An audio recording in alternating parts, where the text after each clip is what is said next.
U këthyem në studio, qysh pesheni edhe vetë shikus të dashtën.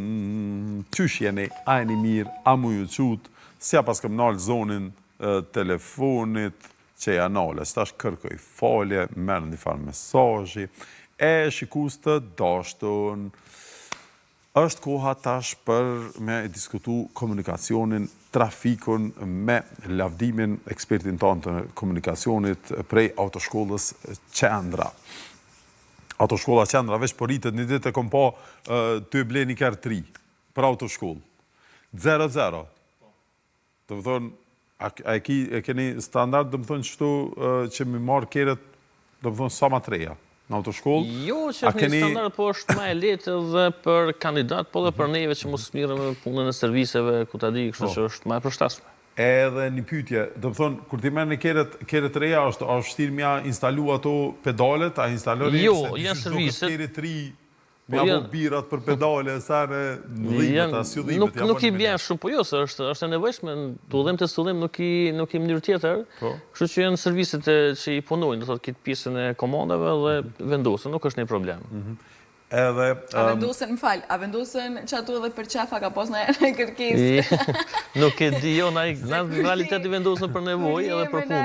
Në vozit që frenën minutat fundit, në sekundat fundit. Ka drejt, është e drejt, që dhe kujna mi vendosën se veç ka nevoj. Me pas një siguri. Një siguri për këta persona që shumë aherët e që shetu frenu me kom. Të na është vetëm një keqe sepse do të bëhet atest komandave që vendosën, që është thot një kosë më të thëmë pak e lartë, atës, do thot vetura është e re, komandat janë të fabrikisht, do thot të marume, kështu që atëherë pse t'i bëhet një atës që është kështë një kosë e lartë, po jemi të obligushëm të bëhet edhe aj atës. Çdo ndryshim që i bëhet kerit pe fabrikisht, i bëhet atesti, po në vërtet edhe kerit me të reja? Po, për shkak punës që i bëhet, është ketë më rregull, ketë normali, po është kosë shumë e lartë, sa që nuk është që ka diçka fort nuk është që hub kohë në shqeqime, ka dhe kur gjema tepër. Pse unë që tash kur kom ble kërë 3, edhe ajo do është me kalu në para test, edhe pse ka qenë i ri pa modifikime, se është standard, apo? Për, në realitet, bëhet vetëm kontrolla teknike, jo diçka e tillë, sa mendoj unë se. Mu ka lajmëru edhe për atest që duhet, për një pytje, unë që e pata ditë kur të pash të shitësi të një salon i mobileve, i kereve, i automobilave, do më thonë një shqetësi autorizumi automobilave, komendu që autoshkollat kanë lehtësime financiare për kere për autoshkollë. Do më thonë se ma herët, sa e këmë ditune, kam pas jënë njësi institucion arsimor, edhe këto për materiale, do më thonë, keret, në gjenë si materiale mësimi, do më thonë, si libra që është në gjenë për shkolla, do më thonë, a ka lehtësime financiare? Jo, në këto drejtime nuk kemi kur farë lehtësime, asë në dogana, asë në sigurime, asë në të vëshës. A ka pas ma herët? Do të pas luftës jo e. Nga pas luftës nuk ka pas, para luftës nuk e di. Unë komendu, do më thonë që e hekni doganën, hekët doganën ose akciza? Jo, kemi kërku të pak në të ullët të pjesa e të vëshët për shkak se jemi do të institucion arsimor në realitet, edhe kemi kërku që të pak në të vëshët të ullët do thotë përqindja të vëshës apo dhe të heket, por nuk është që ka ndërmarrë diçka në A është ligji e veç nuk zbatohet, as nuk ka ligj që i ka lehtësira? Në realitet, neve nuk në kanë lanë me atë kodin e atë kësë që ata e shuin, nuk në kanë lanë do thotë me arsimim, do thotë, në kanë lanë shkur bizneset tjera që janë. Por unë mendoj që është, jo pëse është interesi unë, por unë mendoj që është gabim, sepse na jemi me arsimim, do thotë, nuk ishtë dosht tjetë kjo pjesë. Por jo, nuk kemi kur farë lehtësime apo ndryshime. Për kundër asojna, se për këtë sigurimeve kemi, sikur rentët, po apet e rentë shamull e merë një vetur në x persone, nuk e di se që është në ngetë atë vetur. Nëse dhe nëse ato shkollë, do thotë kemi pakës ngritje, se për këtë asoj pjesës, që në realitet ishtë dosht të kemi shamull ullit pak të sigurimeve, për shkak si instruktorë me kandidatë kur dhe që është duke punuar, duke mbajtur orë, gjithmonë jemi të sigur në aspektin e aksidenteve që të se mund të them që s'ka ndonë asë njëherë një aksident, të pak të me kandidat, edhe të pak të në gjatë trajnimit kandidatet. Edhe një pytje, ta shpëshojmë që bashkë komendu një ditë për Secan, që ka të cilëm i kerët, do më thonë, sidomos tash me ndalesën e importit të kereve matë vjetra se 10 vjetë, që gjithandej veç përritët numri kereve automatike. Edhe bile nëse doni me ble kerë 3, është gati e pamundën me gjetë ker 300 manual. Dhe më thonë me marsh manual, me shpejtësi. Dhe më thonë, jo në do lloje, dhe më thonë do lloje të kereve sportive, për shembull si është Honda Civic R, e ka të shajën R, dhe më thonë që është tamam manual, se i vyn dikuj me vozit manual, ka do kere sportive, po janë shumë të ralla. Vetura sportive është normale pse janë dhe manuale për shkak që e dojnë atë pjesën më të shpejt. Po veturat e standard do thuj se manuale është problem tash me gjetë move që 00 në vetë isha duke kërku një manual për shkak të autoshkollës edhe më desh me bo një porosi ku thatë në vitri veç edhe nuk vjen. Deri në vjetor do të nuk vjen keri. Do thotë nuk vjen, do thotë manuali. A ka ardhur koha me ndryshu ligje që edhe këta që japin provimin me automatik më pranu edhe për manual se ka më ra shumë rol me vozit manual.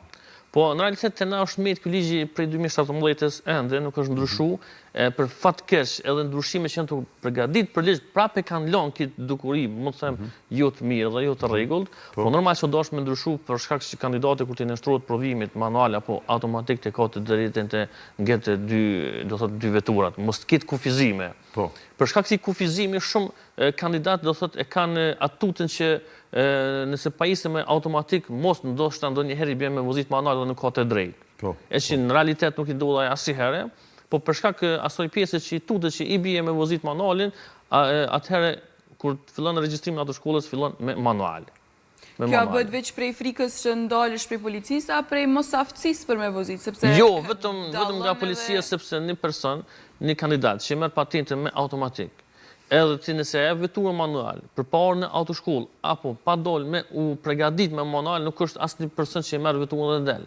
Se ti edhe nëse i thuhet atij personi që nuk ka vozit manualin, thotë jo, nuk muj me marr veturën sepse nuk di ndryrimin e shpejtësive, është shumë normale, nuk del asnjë person. Ato përveç se ka mu përgatit dhe ka me mësu ndryrimin e manualit, nuk ka diçka tjetër të përgatitit ai shofer që vozit automatike. Rregullat i den. Rregullat e të njëjta, drejtimet të gjitha janë të njëjta, vetëm ndryrimi i marshit. Kur gjë nuk është që ka nevojë diçka tjetër. E për fat keq tek ne nëse don nga automatike me marr manual patentën, duhet të regjistrohet në atë shkollë nga e para, nga fillimi gjitha procedurat i njëjtë. Edhe testin me gjitha me test me gjitha të njëjta duhet i ndjek nga fillimi. Kjo është do të thonë nuk është veç për mbushje e orëve të caktuar, po do është komplet procedurave nga fillimi. Nga fillimi do çdo procedurë. Saqë nëse e logjikon për çfarë arsye ai të nështrohet prap testit, kur e ka kalu po supozojnë testin para 2 apo 3 apo 6 muaj, është i njëjti test, nuk ndryshon kurrë. Drejtimi është i njëjti, atëherë për çka ti nështrohet nga e para? Është e panevojshme. Aty personi shembull i nevojiton vetëm disa orë që të mëson pjesën e marshit, do thonë ndryrimin e shpejtësive. Kurrë më tepër s'është e nevojshme për as shofer. Sa kere keni që tash për shembull manual sa automatik, çfarë përqindje ka? Dikun 70% janë manual, dikun 30% janë automatik. Kështu është kërkesa, kështu edhe vazhdo. Qysh rregullohet kjo në për vende tjera, për shembull, ka vende tjera që nuk ekziston më kjo ndarja manuale automatik? Po, shumicën e vendeve nuk i ki, ai merr manual apo automatik, është çështje e kandidatit që e zgjedh me u përgatit, hyn në vozitje në patent, ato nuk figuron as manual apo është automatik, është një patent. Është patenta do thotë tregon se ti ki aftësi të drejton automjetin. Nuk është patenta që ti ki aftësi të bën ndryrimin e shpejtësive, do thotë me manual apo automatik, sa është çështje teknike, nuk është diçka e nevojshme. Okej, interesant. Me ditë kjo do të them për vështirësitë që tash mundën mi pas autoshkollat me gjetë kjerë të reja që janë manual, se 70% do të thonë veç sipas këtë manual. Pap tek vetura diçka mund të porositesh, po problemin e kemi tek mjetet e mëdha, tek autobuset e kamionat. Shembull nëse ti do me marr një autobus diçka matriti, nuk gjen manual. S'ka më. Nuk gjen manual, gjithë ki automatik, kamionet gjithmonë i ki automatik, nuk gjen manual edhe me desht. As nuk mund të porosit, edhe me porosit është kosto shumë e lartë, po edhe me desht me porosit nuk mundesh me porosit tek mjetet e mëdha. Do të hek për përdorimit funa e manualit. Po, se është bo mja letësu, do më thëmë vëzicave dhe që me qenë sa më sigur, me qenë me automatik. Mirë, pikthejmë edhe një teme sot. Auto-udhës. Të auto-udhës, ose autostradës, që këna thonë, që i thojmë zakonisht që në kamet prej italishtës. Cilat janë gabimet më të shpeshta që bëhen në autostradës, në auto-udhë? Po, sa e përket e auto-udhës, më ndolim të... Hajde, të tabela.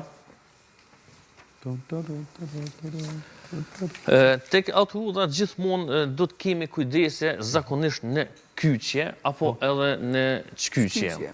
Por problemet apo rrezikun e kemi gjithmonë tek kyqjat, sepse momentet që vetura kyqet në autoudhë, gjithmonë që kjo është një destinacion që është të paktën 500 deri në 1 kilometër gjatësi, dhe momentet që vetura është duke u kyqur në autoudhë, për fat mirë, mund të themi gjithë shoferët kanë kujdese për shkak se dinë rrezikun e autoudhës për shkak shpejtësie që është e lartë. Por një problem e kemi që vetura që është në shritin e djathtë nuk del nga shriti i majtë që të lirohet rruga për të u kyqur vetura tjetër. Nuk e ndron, propozimi jot është, do të thonë, instruksioni është që kjo veturë që është këtu duhet të dalë në anën të majtë që t'ja lejoj veturave që kyqen. Gjithmonë në kyqje kur e kemi. Nuk është gabim me dalë në anën të majtë. Jo që nuk është gabim, po mund të themi nuk është e detyrueshme, po është e nevojshme, është e rekomandueshme që del në shritin e majtë, që mjeti që është duke u kyqur të ketë rrugën e lirë apo shritin e lirë drejt në kyqje. Dhe momentin po supozojmë kjo vetura del në anën e majtë, e liron rrugën që të kyqet mjeti dhe pas kësaj kyqje, atër prapë do thotë preferohet që del në shritin e djathtë për lëvizjen të drejtë. Do thotë kjo është një rrezik që mund të jetë vetura që është në shritin e djathtë, mund të jetë mbi shpejtësinë e lejuar që është prej 130 km/h në autoudhë, po marrim si shembull 180 apo 200 km/h. Dhe mjeti që është duke u kyqur nuk e parashef situatën që është ajo veturë 180 apo 200 km/h. Dhe kyqet me një shpejtësi ku vjen drejt tek rreziku dhe drejt tek aksidenti. Po veç atë është faji i këtij që të shku më shpejt. Po fakt që është fajtor, po është puna që po vjen do thotë aksidenti po ndodh. Aksidentet në autoudhë gjithmonë janë fatale. Nuk ka aksident në autoudhë që ketë dëm materiale apo dëm të vogla. E për atë arsye të paktën mjeti që është në shritin e djathtë, nëse vetë nuk ka mundësi të dalë në anën e majtë, të paktën të respekton rregullën e kufizimit shpejtësisë apo edhe të ul pak shpejtësinë nëse është e nevojshme. Nëse është e nevojshme, kuptohet. Se edhe automjeti që kyqet nuk guxon me shku kadale këtu. Po, këto kështë të plotsu. Mjeti që kyqet në autoudhë, për atë arsye ka shritin shumë të gjatë që të bëhet kyqje në mënyrë të rregullt. Dhe në këtë kyqje, vetura që është duke u kyqur në rrugë, momentin që është duke lëvizur duhet të ngritë shpejtësinë që të paktën në kyqje të jetë minimumi 80 km/h. Nëse minimumi është 80 km/h e kyqjes, atëherë shumë shpejt do thotë e arrit shpejtësinë që është prej 100 deri në 130 km/h, që mos të bëhet pengesë për vetura tjera që janë mbrapa. Edhe një dukuri që të na shpesh ndodh është e gabuar në çkyqje të autoudhës. Ndalje, do të thonë. Po, në dalje të autoudhës apo në çkyqje. Nëse jemi duke lëvizur në këtë shritin këtu, po marrim si shembull jemi këtu duke u shkyqur, po marrim si shkyqje këtu. Nëse jemi duke lëvizur në këtë drejtim, nuk guxojmë të ulemi shpejtësinë në 100 apo 80 km/h, për shkak që mjetet mbrapa ne janë me një shpejtësi që është 130 km/h që është e përcaktuar me ligj, por duhet të lëviz në 130 km/h deri te kjo dalja këtu. Momenti që del nga autoudha, ti vetëm që autoudha nuk je duke penguar, dhe momenti që del nga autoudha prapë ke shritin për çkyqje apo për daljen nga autoudha që është në gjatësi shumë e lartë, saqë ti mundesh mandej me ul shpejtësinë gradualisht deri tek çkyqja. Në autoudhë mundesh me vëzit edhe 80 km/h. Po. Minimumi është 60 km/h. Kështu që edhe me ul në 80 s'ka derë. Deri në 60 kemi të drejtë. Por nuk është i preferuar sepse nëse ti lëviz 60 km/h që ki të drejtë, ti rrezikon të tjerët mbrapa. Kur ti rrezikon të tjerët mbrapa, ti rrezikon edhe vetveten. Për mos me rreziku edhe mjetet mbrapa, po edhe vetveten, për atë arsye gjithmonë shritet për kyqje dhe shkyqjet gjithmonë kanë një gjatësi që mund të ndalen në mënyrë graduale pa rrezikuar veten dhe të tjerët. Ta shkojmë te pyetja tjetër. Po jemi të fotot në dalje mbrapa, pikërisht për këto çka vetë se shkojmë edhe te pyetja tjetër. Te defektet në autoudhë që na ndodhin shumë shpesh me pak kere me defekte, edhe gati kur nuk e shoh një kerr, do të thonë kjo është shiriti ndems për ndalje emergjente, do të thonë me vit plot, edhe kjo është pankina e autoudhës, fundi i autoudhës, edhe këtu është fundi tjetër. Tash, kur ndalen kerët, apo na e përkujton, do të thonë sa larg duhet me vendos trekançe në autoudhë. Po. Në autoudhë do thotë është së paku 100 metra. Spaku 100 metra. Do të thonë 100 metra veç kujtojeni çto se një me pështoni dikon, e di që pritoni, se kur nuk e kom pa një trekansh të vendosën 100 metra. Sepse për arsye duhet 100 metra. Në auto-udhë, gjithmonë e dimi që është shpejtësia shumë e lartë. Dhe nëse e shef tërkohshin, një veturë, që është prej veturës në defekt, po 100 metra, atëherë ka një kujdesi dhe e ullë shpejtësinë dhe të pak në ka një vëzhgim nga ajo veturë që mund do që do një person nga vetura, apo fëmijë, apo kuta dijone, edhe kështu që ka një kujdesi. Për atë arsye do të jetë se paku 100 metra. Pse? 130 km/h shpejtësi, na nuk mund të ndalim me shembull për 10 apo 20 metra. Për atë arsye do të jetë 100 metra është, do thotë, distanca. Dhe vetura gjithmonë duhet të ndalet në skej të rrugës, dhe personat që janë në veturë gjithmonë do të dalin, do thot, për te bankinave që t'jenë të sigurt. Okej, edhe një pyetje, nëse veturat, do më thonë, nëse s'ka vetura në shirit të ndjathtë, e dim që nuk guxojmë me vëzit në shirit të majt, apo? Shiriti majt është vetëm për te kalim, apo ndrym shiritit, po. Në autoudhat që në Kosovë mdoket nuk kemi, po në Shqipëri ka, për shembull, që e kanë kufizimin 90 ose janë rrugë e rezervume për mjete motorike, edhe këtu e ka 110. Në qëto, të më thënë, ku kufizimi në anë djathtë është 90, edhe në Greqi ka, edhe 110 në anë të majtë, a mundë me vëzit vesh në krahun e majtë nëse shkojmë 110? Po, nëse shkojmë në 110, po, se djathtë është 90. Nëse shkojmë në 110, mund të vëzitim në anën e majtë. Po, te kalim. Normal. Por nëse lëvizimi më pak se 90 apo 90, atëherë jemi të obligueshëm të dalim në shritin e djathtë. Po supozojmë që jemi duke lëvizur me 110 km/h, mund të rrimi në anën e majtë, se jo në anën e djathtë. Në anën e djathtë nuk kemi drejt 190. Kështu që në këto raste shumica e vendeve është kur janë dy shrita, që zakonisht kemi, do thotë, transport të udhëtarëve dhe të mallrave, ku kamiona shkakton nuk mund të lëvizin më shumë se 90, dhe për atë arsye do thotë është shpejtësia këtu 90 për shkak që ka kamiona apo autobusa shumë, edhe veturat që lëvizin mbi 90 kanë të drejtë lëvizjen në anën e majtë. Super. Do të thonë mi përsërit, 100 metra largësia e trekanshit në autoudhë, kjo s'është autoudhë, 90, 110 nëse është mundën me vëzit në anë të majtë 110, edhe për kyqje, shkyqje, duhet me pas kujdes, dhe më thonë që... Zakonisht të kyqet dhe të shkyqet gjithmonë do të kemi kujdese. Shpesh herë të kyqet, shamë ndodhë që kyqet me një shpejtësi 40 apo 50 km/h gradualisht, sot unë duke u kyqur. Nuk i drejt se të momentet që je hy në autoudhë, nuk i drejt me hy në autoudhë ma ngadalë se 60 km/h. Është e pamundshme nëse ti shka mënyrën e duhur që nuk t'jepet mundësia për mu kyq në autoudhë. Të më thonë gjithçysh e kyqesh. Okej, mirë, faleminderit shumë lavdim. Faleminderit ty dhe Autoshkollës Qendra për çdo të hane që na informon për këto çështje. E falenderojmë edhe Natyra Therapy që na përkrah, dhe tash me ta mundeni me porosit kollagen, 3 kollagena, i keni për çmimin e shkruam këtu poshtë, edhe mundeni me thimë në 4699 edhe një serum për fytyrën, mundeni me thimë në numrin 045 956 000, me i përësit 3 kollagena që ndihmojnë për flok, lëkur, eshtra, balancim të hormoneve. Qasmas, të më thënë kollageni është shumë i rëndësishëm, edhe është i punum i marrë në mënyrë natyrale prej eshtrave të viqit në dokët, Lopës, okej. E na e falenderojmë edhe Telkosin, e ju falenderojmë edhe juve që nisët së bashku me mua dhe me Kekën javën këtu, me mysafir, informacione e storje të ndryshme. Na shihemi prapë nesër në ora 7:00 këtu në studion e Herët, e ju pa që sot një ditë sa më të mirë.